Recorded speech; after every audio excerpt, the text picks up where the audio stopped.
cette nouvelle loi vise à renforcer la pérennité des institutions du secteur de la microfinance.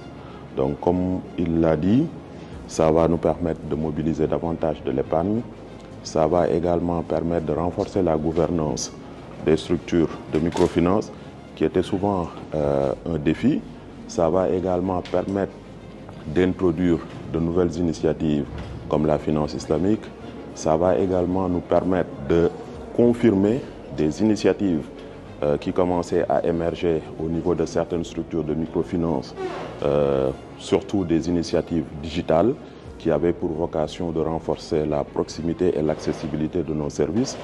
Donc c'est une nouvelle loi également qui va consacrer une transformation de quelques structures qui représentaient en tout cas les structures les plus importantes de la région, parce que traditionnellement, il faut se rappeler que les premières structures de microfinance qu'on avait au Sénégal, mais également dans toute la région UEMOA, étaient constituées d'IMSEC, c'est-à-dire de mutuelles.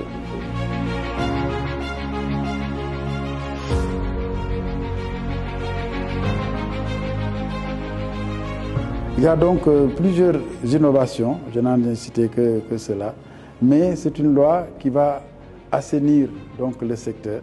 C'est une loi qui va rendre le secteur beaucoup plus participatif. En fait, on peut dire que c'est cette loi qui ramène la microfinance au sein de la grande famille de l'économie sociale et solidaire. Parce que la microfinance, en fait, ce n'est que le volet financier de l'économie sociale et solidaire. Et donc, il y avait des tendances à s'échapper donc de ce caractère inclusif, de ce caractère social.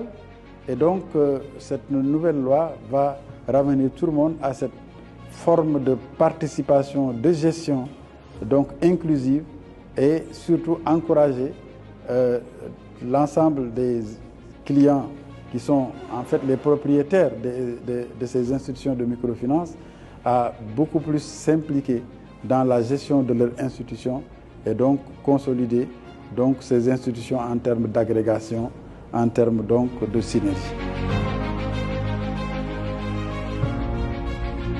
Voilà donc en gros ce que je pouvais dire sur cette réforme et cette formation qui vise à doter les leaders et les formateurs.